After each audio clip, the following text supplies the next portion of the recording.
deterioro de la calidad de la vida humana y degradación social. Numeral 43. Si tenemos en cuenta que el ser humano también es una criatura de este mundo, que tiene derecho a vivir y a ser feliz, y que además tiene una dignidad especialísima, no podemos dejar de considerar los efectos de la degradación ambiental, del actual modelo de desarrollo, y de la cultura del descarte, en la vida de las personas. Numeral 44. Hoy advertimos, por ejemplo, el crecimiento desmedido y desordenado de muchas ciudades, que se han hecho insalubres para vivir, debido no solamente a la contaminación, originada por las emisiones tóxicas, sino también al caos urbano, a los problemas del transporte, y a la contaminación visual y acústica. Muchas ciudades son grandes estructuras ineficientes, que gastan energía y agua en exceso.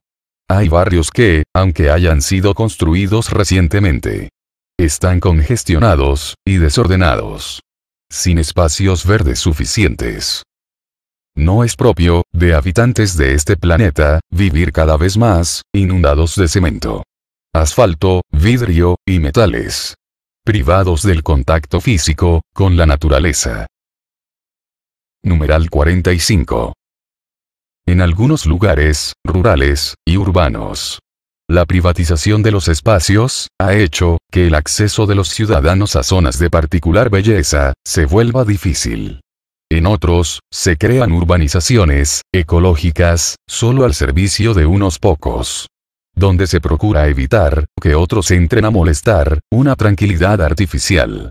Suele encontrarse una ciudad bella y llena de espacios verdes bien cuidados en algunas áreas seguras, pero no tanto en zonas menos visibles, donde viven los descartables de la sociedad. Numeral 46. Entre los componentes sociales del cambio global, se incluyen los efectos laborales de algunas innovaciones tecnológicas, la exclusión social, la inequidad en la disponibilidad y el consumo de energía y de otros servicios, la fragmentación social, el crecimiento de la violencia y el surgimiento de nuevas formas de agresividad social, el narcotráfico y el consumo creciente de drogas entre los más jóvenes, la pérdida de identidad. Son signos, entre otros, que muestran que el crecimiento de los últimos 2 siglos no ha significado en todos sus aspectos un verdadero progreso integral y una mejora de la calidad de vida. Algunos de estos signos son al mismo tiempo síntomas de una verdadera degradación social, de una silenciosa ruptura de los lazos de integración y de comunión social. Numeral 47. A esto se agregan las dinámicas de los medios del mundo digital, que, cuando se convierten en omnipresentes, no favorecen el desarrollo de una capacidad de vivir sabiamente, de pensar en profundidad, de amar con generosidad. Los grandes sabios del pasado, en este contexto, correrían el riesgo de apagar su sabiduría en medio del ruido dispersivo de la información. Esto nos exige un esfuerzo para que esos medios se traduzcan en un nuevo desarrollo cultural de la humanidad, y no en un deterioro de su riqueza más profunda. La verdadera sabiduría, producto de la reflexión, del diálogo y del encuentro generoso entre las personas, no se consigue con una mera acumulación de datos, que termina saturando y obnubilando en una especie de contaminación mental. Al mismo tiempo, tienden a reemplazarse las relaciones reales con los demás, con todos los desafíos que implican, por un tipo de comunicación mediada por Internet. Esto permite seleccionar o eliminar las relaciones según nuestro arbitrio. Y así suele generarse un nuevo tipo de emociones artificiales, que tienen que ver más con dispositivos y pantallas que con las personas y la naturaleza. Los medios actuales permiten que nos comuniquemos y que compartamos conocimientos y afectos. Sin embargo, a veces también nos impiden tomar contacto directo con la angustia, con el temblor, con la alegría del otro y con la complejidad de su experiencia personal. Por eso no debería llamar la atención, que, junto con la abrumadora oferta de estos productos, se desarrolle una profunda y melancólica insatisfacción en las relaciones interpersonales. O un dañino aislamiento. Inequidad planetaria. Numeral 48. El ambiente humano y el ambiente natural se degradan juntos.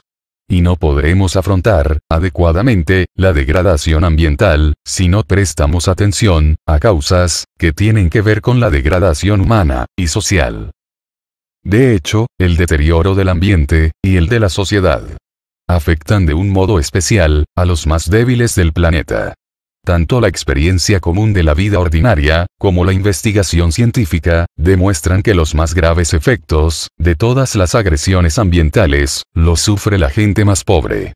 Por ejemplo, el agotamiento de las reservas ictícolas perjudica especialmente a quienes viven de la pesca artesanal y no tienen cómo reemplazarla.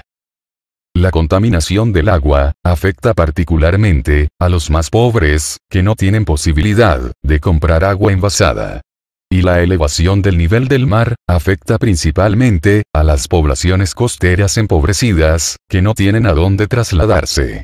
El impacto de los desajustes actuales se manifiesta también en la muerte prematura de muchos pobres, en los conflictos generados por falta de recursos, y en tantos otros problemas que no tienen espacio suficiente en las agendas del mundo. Numeral 49. Quisiera advertir que no suele haber conciencia clara de los problemas que afectan particularmente a los excluidos. Ellos son la mayor parte del planeta. Miles de millones de personas hoy están presentes en los debates políticos y económicos internacionales. Pero frecuentemente, parece que sus problemas se plantean como un apéndice. Como una cuestión que se añade casi por obligación, o de manera periférica. Si es que no se los considera un mero daño colateral. De hecho, a la hora de la actuación concreta, quedan frecuentemente en el último lugar.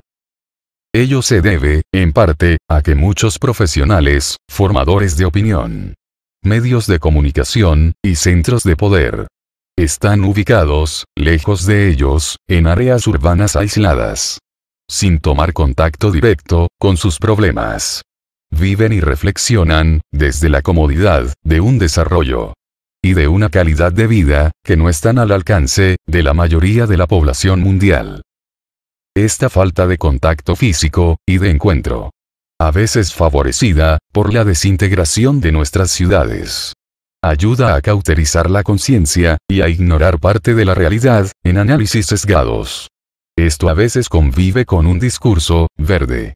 Pero hoy no podemos dejar de reconocer que un verdadero planteo ecológico se convierte siempre en un planteo social, que debe integrar la justicia en las discusiones sobre el ambiente, para escuchar tanto el clamor de la tierra como el clamor de los pobres. Numeral 50. En lugar de resolver los problemas de los pobres y de pensar en un mundo diferente, algunos atinan solo a proponer una reducción de la natalidad. No faltan presiones internacionales a los países en desarrollo, condicionando ayudas económicas a ciertas políticas de salud reproductiva.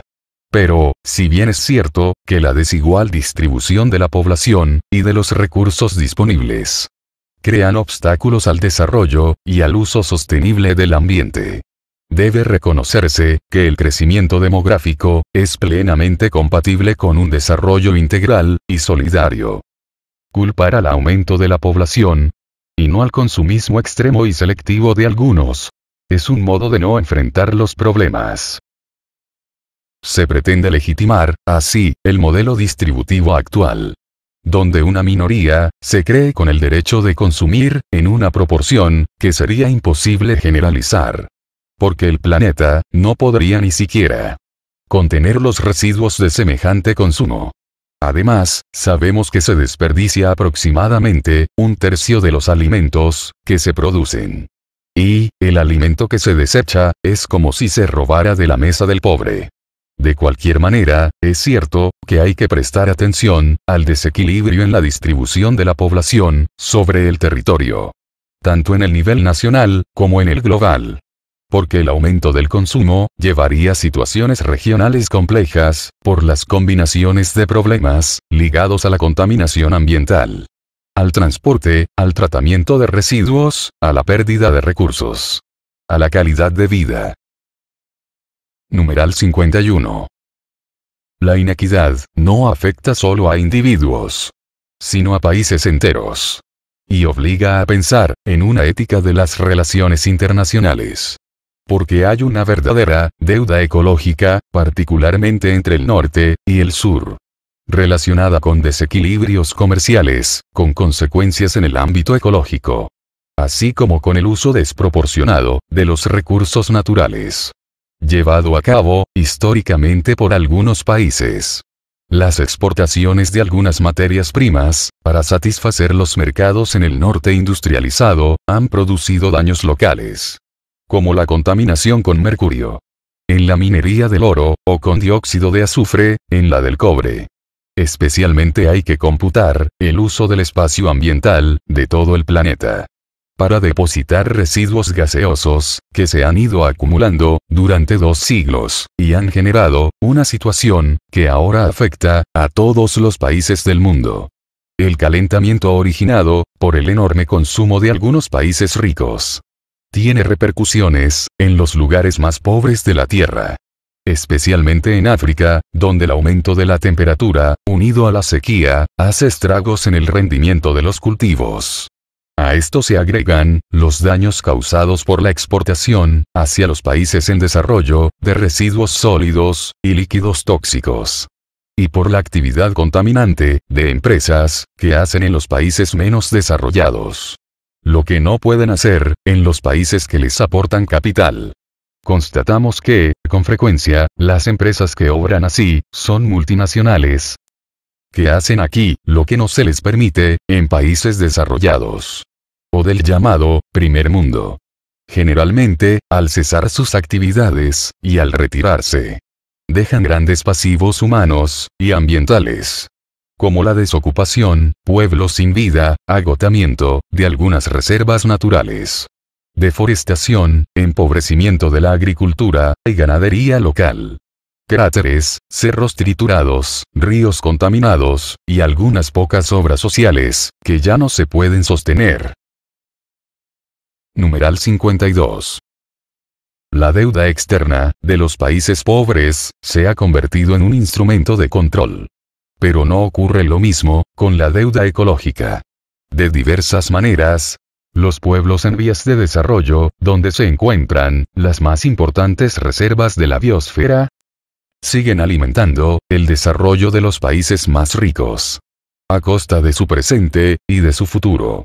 La tierra de los pobres del sur es rica y poco contaminada, pero el acceso a la propiedad de los bienes y recursos para satisfacer sus necesidades vitales les está vedado por un sistema de relaciones comerciales y de propiedad estructuralmente perverso.